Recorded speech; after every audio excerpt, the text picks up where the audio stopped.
तो मिलते हैं एक और भाई से, जानना चाहेंगे आपका नाम। विकास इंसान। जी, आप कहाँ से आए हैं? लोनी सिटी गाजियाबाद। अच्छा सर, आप अपनी जो जीवन है आपका, उसमें किस तरह का आपका काम है, क्या आपका प्रोफेशन है, क्वालिफ़िकेशन किस तरह की होती है आपकी? मेरी क्वालिफ़िकेशन हाई स्कूल है और मेरा जो कार्य है मेरे कपड़े की दुकान है, शॉप है। और जो भी और आपको सवाल पूछना हो तो। जी जी जी, बिल्कुल बिल्कुल। तो जानना ये चाह रहे हैं हम, और जो भी दर्शक साथ में देख रहे हैं, कि आज का जो ये दिन है, होली का पावन पर्व है, सभी लोग अपने अपने तरीके से अपने घरों में मना रहे हैं। आपने आज के दिन को यहाँ डेरा सच्चा सौदा के लिए चुना, किस लिए चुना? हमारे गुरुजी ने जो भी हमें शिक्षा दी है कि जो भी समाज के अच्छाई के कार्य हैं वो हमें करने हैं। आज हम जब समाज में जाते हैं तो लोग शराब पीना, लोगों को बदतमीजी करना, उस चीज़ से फिर हम बच करके अपने अच्छे कार्यों के लिए जो हमारे गुरुजी ने शिक्षा दी, भले कार्य करना है तो हम अपने आश्रम में आकर के सब लोग सेवा करते हैं और यहाँ पर आकर के होली का पर्व अपनी खुशियों के साथ मनाते हैं। जी, तो आज होली का पर्व है। बाकी जो पर्व आते हैं या इस तरह के स्पेशल डेज आते हैं, बाकी दिनों में भी क्या आप इस तरह के कार्य करते हैं? हमारे गुरुजी ने जो भी हमें सेवा के कार्य समझाए हैं, क्योंकि हमारी जो भारतीय संस्कृति है वो लुप्त होती जा रही है, तो संत महात्मा आते हैं और हमें जगाते हैं और अच्छे कार्य के लिए प्रेरित करते हैं। पर आज का समाज जो है वो संतों को महत्व को समझता नहीं है, गुरुओं के महत्व को समझता नहीं है। इसीलिए रामचंद्र जी के टाइम में भी राक्षस प्रवृत्ति के लोग भी होते थे और अच्छे लोग भी होते थे। कुछ ने रामचंद्र जी को भगवान के रूप में माना और कुछ ने उनको बिल्कुल अलग रूप में माना। तो आज हम लोग जो हैं, जो सेवा कार्य में जुटे हुए हैं, अपने गुरु की अच्छी बातों को ग्रहण करके अच्छा कार्य करते हैं और समाज में जो संदेश हमारे गुरु जी देते हैं उसको भी हम देने की कोशिश करते हैं।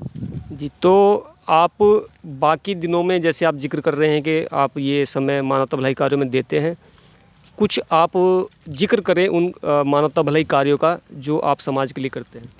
हमारे समाज में सबसे पहले तो जैसे कोई लाचार, बीमार, स्कूल में किसी को दाखिला नहीं मिल रहा है, किताबों की कमी है, ड्रेस की कमी है, ब्लड डोनेट है और भी बहुत से, जैसे बेटियों की शादियां हैं। तो ये हमारे 138 कार्य है जो गुरुजी ने बता रखे हैं। उसमें बहुत से कार्य हम अपने अनुसार जो जो भी हम कर पाते हैं कोशिश करते हैं और अपने पास से ही पैसा लगा करके सब यूनिटी बना करके और समाज के भले के लिए बहुत कार्य करते हैं। जी, तो आपका जो भी ये समय जाता है मानवता भलाई कार्यों में, या हम दुनियावी नज़रिए से बात करें, जो पैसा खर्च करते हैं आप, तो उस तरह ये जो भी कार्य है वो करके आपको कितना संतुष्टि होती है, आत्मिक खुशी मिलती है?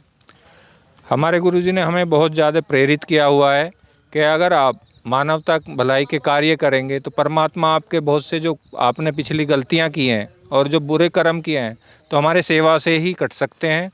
और हम दीन दुखियों की मदद, परमात्मा की औलाद की अगर हम सेवा करेंगे तो परमात्मा हमारे बहुत से कष्ट है उन्हें ख़त्म कर देता है और हमारे घरों में खुशियाँ आ जाती हैं। आज और पहले की स्थिति अगर हम नोट करें, जब से हम 1995 से हम डेरे सच्चे सौदे से जुड़े हुए तो हम बिल्कुल कुछ नहीं थे। आज हमारी परमात्मा ने इतनी सुनी है, गुरु के अनुसार हम जब चले तो हमारी समाज में भी बहुत सम्मान मिला हमें और पैसे की, किसी भी चीज़ की ऐसी कमी हमें नज़र ही नहीं आती।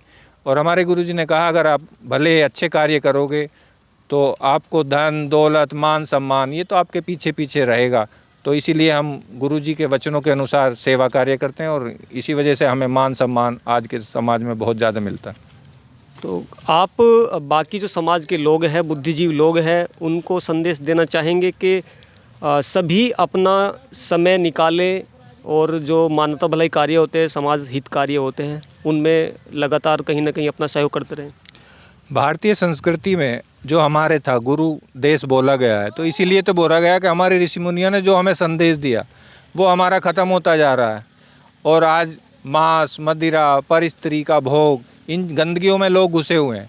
और संत जो आते हैं इन गंदगियों से निकालने के लिए तो आते हैं और हमारे गुरुजी बहुत अच्छा कार्य कर रहे हैं और उनको जो गंदे लोग हैं, जो ड्रग्स माफिया हैं, वो उनको रुकावट डालते हैं।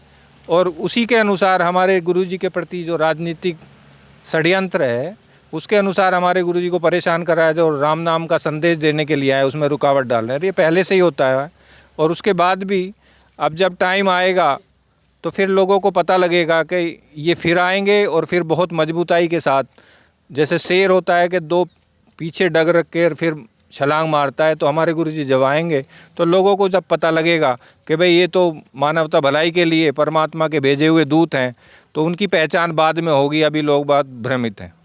जी, तो जैसे अभी भी आप सामाजिक मानवता भलाई कार्य कर रहे हैं, गुरुजी ज़ाहिरा तौर पे, फिजिकली तौर पे अभी आपके बीच में नहीं है, तो क्या जब गुरुजी सामने होंगे, फिजिकली मौजूद होंगे, तो ये जो भी कार्य चल रहे हैं समाज हित में मानवता भलाई कार्य, इनकी पर जो स्पीड है वो कितनी तेज़ी से बढ़ेगी?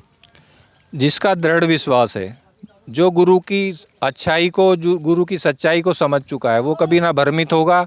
चाहे रोग कितनी भी रुकावटें डालें, हमारा सतगुरु हमारे साथ है।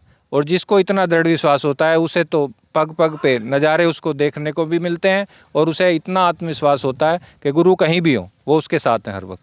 जी, तो समाज में गुरुजी की कितनी आवश्यकता है? आप एक दो शब्द में बताना चाहेंगे कि समाज को कितनी ज़रूरत है? क्योंकि आप तो उनकी प्रेरणा से मानवता भलाई कार्य कर ही रहे हैं लगातार, लेकिन जो आमजन है, जो अभी तक कहीं ना कहीं पूरी तरह समाज हित में अपने आप को नहीं ला पाया है, उन्हें सुधारने के लिए या उनका जो माइंड है उसको डाइवर्ट करने के लिए पूज्य गुरुजी की समाज में कितनी ज़रूरत है? आज हमारे प्रधानमंत्री जी जो हैं, बेटी बचाओ बेटी पढ़ाओ, सफाई अभियान, ब्लड डोनेट के लिए जो भी अच्छे कार्य हैं, जो भी कर रहे हैं, वो हमारे गुरुजी ने अब से 15-20 साल पहले ही ये लगातार कर रखे थे। और दूसरा, जब ये हमारे प्रधानमंत्री जी आए, तो हमारे गुरुजी ने इनको साधुवाद भी दिया कि भाई अब कोई आया माई का लाल। तो जो भी कार्य हमारे गुरुजी पहले कर रहे थे, उन्होंने सभी के लिए, नेताओं के लिए, आम समाज के लिए यही प्रेरणा दी कि सब लोग जब खड़े हो जाएंगे, अच्छा कार्य करेंगे, और जब हम भलाई के कार्यों में अग्रणी हो जाएंगे, जब बड़े लोग हो जाएंगे, तो राम राज आने में देर नहीं लगेगी। पर सबके सहयोग से ही ये जो गंदगी है, संत महात्मा इसे ख़त्म करने के लिए आते हैं, और जो इनका सहयोग करेंगे, तो उनका जो यहाँ एक तरह से कहेंगे जो मिशन है, वो उनका पूरा हो जाएगा। पर हमें सभी को सहयोग करना चाहिए, उनकी बात को मानना चाहिए। जी जी, बिल्कुल। जैसे आप बता रहे हैं कि सभी को अपने धर्म अनुसार या जो धर्म की शिक्षाएं हैं उनके अनुसार चलना चाहिए। जो भी प्रशासन है, राजनीति के लोग हैं, अगर वो धर्म के अनुसार चलना शुरू कर दे, धर्म की शिक्षाओं पे चले, तो बहुत जल्द ही हमारा समाज जो है वो एक स्वस्थ समाज की तरफ बढ़ेगा, और जैसे हम कल्पना करते हैं कि राम राज्य की तरफ वो जाएगा। जी।